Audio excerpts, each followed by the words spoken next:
So in November 2004, I was a victim of police brutality.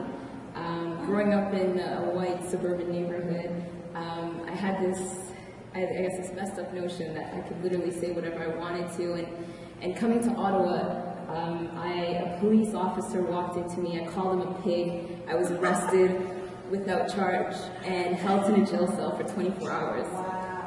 And I'm just wondering if you have any tips on how myself or other activists. Oh, I also want to point out, that's when I realized I was black. I was like, wow, you put me in my place. You let me know. So thinking that to the officer. But so I'm just wondering if you could give us any tips in terms of what to do in situations, how to almost not crush the police force, but how to really stand up against that kind of police brutality. Well, I think on one level, I would like to talk about what's called a disorienting dilemma, because you mentioned the fact, well, that's when I realized I was black, and that, there's different rules for you. And I think all of us have a disorienting dilemma. It could be about race, it could be about religion. Muslims are having a disorienting dilemma right now in the United States, and I presume here in Canada, because, there was a time when really religion didn't matter. And then all of a sudden, after September 11th, religion was like everything. And just to pray to Allah, all of a sudden, that's got a lot of labels attached to it. And so it's very difficult now. So, but we all have, for some people in the United States, a disorienting dilemma happened when John Kennedy was killed, when Dr. Martin Luther King Jr. was killed, when the Kent State, Ohio students were killed because they were protesting war. So we each will have this moment when we wake up. And so then what is it that we do with our new awakened self? I think that gives us an opportunity to actually grow and become it's not a deeper person, but it helps us to grow and become a broader person, a broader thinking person, a deeper thinking person about just exactly what that means. And so I would encourage you all to sort of reflect on what it was in your life that made you have the certain ideas that you have now, and how you can develop those ideas in the future by interacting with other folk. Now, in terms of making sure that you don't engage with the policing,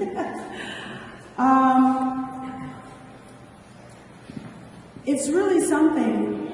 I remember when I was younger, a kid actually, watching on television as young blacks in the United States from like age 9 to say about 14 were integrating the schools, and the response from the state was to sick dogs on them, to shoot them with huge torrents of water with the fire hoses. And that's just because the kids wanted to go to school and sit next to a white kid in the school, and there was great state-sanctioned resistance to that. And the state served the function of representing the other side that didn't want that change to take place. So I think what we have to do is to analyze the role of authority. When we engage in self-expression, who is it that is engaging with us. And if these authorities, I've seen, for example, in the Democratic National Convention, I was not inside, I was outside with the people who were protesting. And I have not seen that level of protest in the United States since I watched on television. But the nature of police has changed. My father was one of the first black policemen in the city of Atlanta. I know a little bit about, sort of that kind of lifestyle. But now the policemen, when they were at the Democratic National Convention, they look like ninjas because they have become so militarized that it's no longer policing like community police, know everybody on the block kind of thing. It's not that any longer. And what is the function for militarizing the police in such a manner? So that now in the United States, police departments are applying to the Department of Homeland Security for authorization to fly drones. Can you imagine what is it that we are becoming? And this is the question that I ask too often is, who are we? And so you can ask that here in this country. Who are we? Who are we becoming? And are we going to allow them to create a definition of who a Canadian is? Or are we, the Canadian people, going to create that definition for ourselves? That's what has to be decided.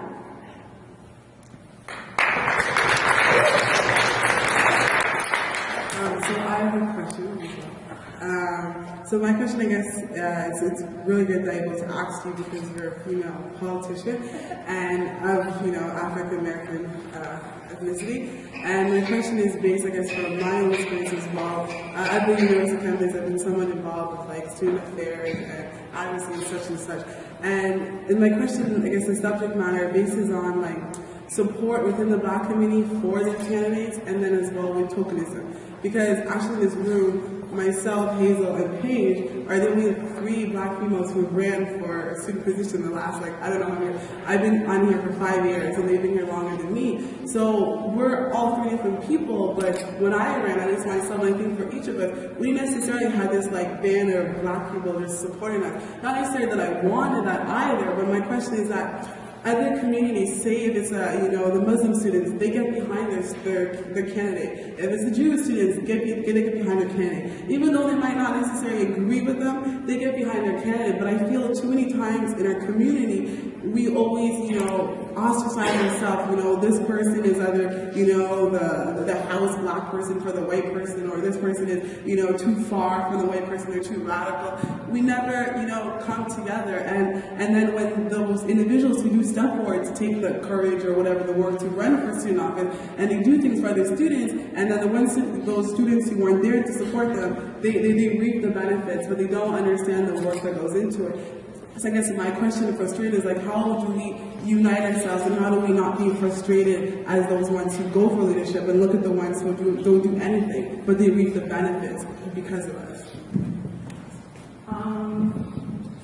I guess the first question I would ask is, for the 3 students who ran, did you win? Yeah, we did. Well, that's marvelous. And so what that tells me is that you were able to put together a coalition of students who supported you. And that coalition was not just Black students. That coalition consisted of all of the elements of the student body, enough so that you could get 51% of the vote. I presume it's a majority system. And so you were able to get 51% of the vote. That's marvelous. And that's the way actually it's supposed to be. I think back about the experience of Blacks in the United States, and there was no way that Blacks in the U.S., say in 1964, were going to be able to get a Civil Rights Act passed. I remember back at that time, I was just a kid, and I sat in at a hotel.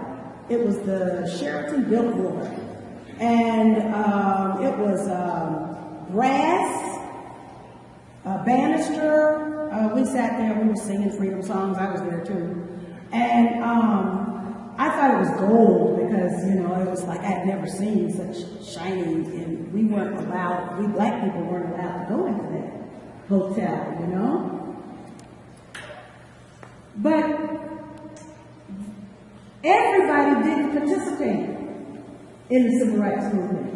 Everybody didn't protest or sing freedom songs. There were some people who could not. There were some people who were afraid. There were some people who were willing to write checks and stay in the background. But it was the coalition that came together that created the kind of tension that led to the passage of the Civil Rights Act, the Voting Rights Act. Of course, they've been sort of stripped away, chipped away at by subsequent Supreme Court decisions. But you're never going to have everybody. And so don't expect everybody to be as enlightened as you are.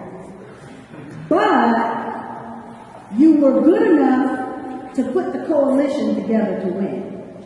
And ultimately, that's what counts. And so, you know, it's wonderful that the students here responded in such a way that they could put a multi-racial, multi-ethnic, multi-religious, multi-everything cultural coalition together so that the three of you could win an election. That's beautiful.